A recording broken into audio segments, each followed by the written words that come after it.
हमारे ग्रामीण कांग्रेस के सम्मानित अध्यक्ष जी, हमारी महिला कांग्रेस की जिला अध्यक्ष जी, उपस्थित हमारे सभी कांग्रेस परिवार के देवियों और सज्जनों, बहुत सीनियर मेंबर्स भी यहाँ बैठे हैं, दीपचंद यादव जी, हमारे धनौपिया जी, हमारे जहीर भाई, भाई, बहुत लोग बैठे हैं, देशरी बैठे हैं, जिन्होंने चुनाव लड़ा, हमारे हाजी साहब प्रतिपक्ष के नेता बैठे हैं, हमारे नगर निगम में, मैं सभी उपस्थित लोगों को महात्मा गांधी के इस कार्यक्रम में शामिल होने के लिए धन्यवाद देता हूं। जिस व्यक्ति ने भारत की आजादी के लिए सर्वत्र न्यौछावर कर दिया, आइंस्टीन ने गांधी स्मृति में कोटेशन लिखा है और दुनिया के बहुत बड़े वैज्ञानिक महात्मा गांधी ने अराजकता पाई, भारत को उसको व्यवस्था में बदला, कायरता पाई, उसको साहस में बदला, खंड खंड में विभाजित भारतीय जन समुदाय के संगठन में बदला और अहिंसा के द्वारा मानवीय शोषण के खिलाफ एक ऐसा आंदोलन चलाया जिसकी दुनिया में मिसाल नहीं है। भविष्य की पीढ़ियां ये विश्वास नहीं करेंगी कि धरती पर 8 मास का महात्मा गांधी जैसा कोई आदमी भी पैदा हुआ। ये आइंस्टीन ने कहा, प्रसिद्ध वैज्ञानिक।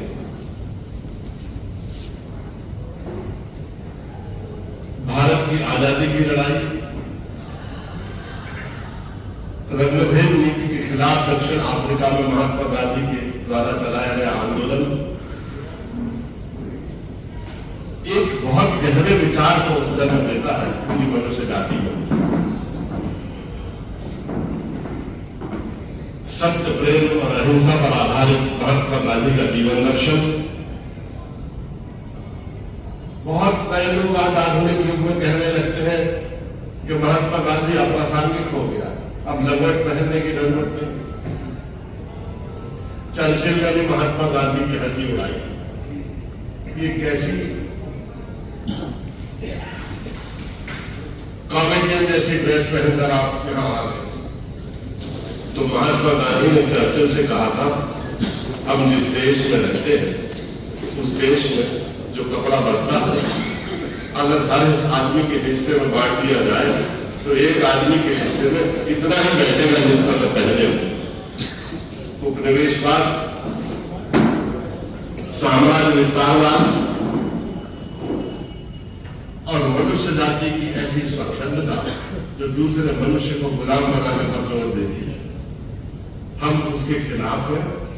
और हम आपसे कपड़ों पर बात करने नहीं आए हैं, हम आपसे इस विषय पर बात करने आए हैं कि हम आजाद रहना चाहते हैं, हम किसी के नियंत्रण में नहीं रहना चाहते और कोई भी मनुष्य इस धरती पर जहां भी रहता है उसको अपनी आजादी का, खुली हवा में सांस लेने का, अपने निर्णय लेने का, अपना जीवन जीने का, अपने अनुशासन में रहकर परस्पर प्रेम और सद्भाव का व्यवहार करने का इस धरती पर हर मनुष्य जाति को अधिकार है।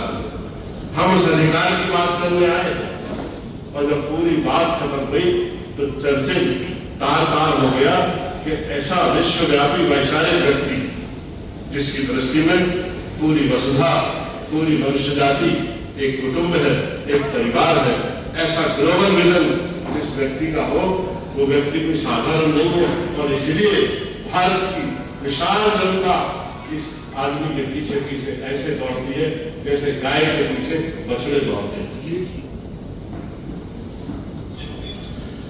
महात्मा गांधी का विचार कालजयी है, समय से ऊपर, और विचार समय से ऊपर इसलिए है, कोई भी व्यक्ति जब अपने से ऊपर उठता है विचार बन जाता है, आंदोलन बन जाता है। और महात्मा गांधी इस पूरे संसार की मनुष्य जाति के लिए एक विचार है और एक आंदोलन है, और सत्य, प्रेम और अहिंसा पर आधारित उनका जीवन लक्ष्य कभी पुराना हो ही नहीं सकता, कभी अप्रासंगिक हो ही नहीं सकता। सत्य कभी पुराना होता? सत्य में और असत्य में केवल इतना अंतर है कि असत्य का निर्माता तो मनुष्य हो सकता, लेकिन सत्य का निर्माता मनुष्य हो सकता है। आप सच बना सकते हो क्या? सत्य का निर्माण कर सकते हो क्या? आप असत्य का निर्माण कर सकते हो, सत्य का निर्माण नहीं कर सकते। सत्य तो है ही। प्रेम कभी अप्रासंगिक हो सकता है क्या? प्रेम किसी भी समय, काल और परिस्थिति में कभी अप्रासंगिक हो सकता है क्या? प्रेम के बिना तो मनुष्य का जीवन जानवरों से भी बुरा हो जाएगा। प्रेम इस सृष्टि के मूल में जो तत्व है वो प्रेम है, और इसलिए महात्मा गांधी ने सत्य के बाद प्रेम के बारे में संसार को कहा।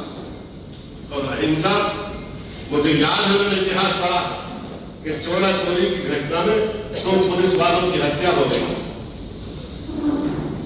जब लोग बड़ी संख्या में शामिल हुए तो अनियंत्रित हो गए, और अनियंत्रित होकर उन्होंने पुलिस वालों पर हमला कर दिया और 2 पुलिस वालों की मृत्यु हो गई। महात्मा गांधी ने आजादी का आंदोलन स्थगित कर दिया और अपने घर चले गए, उपवास करने लगे।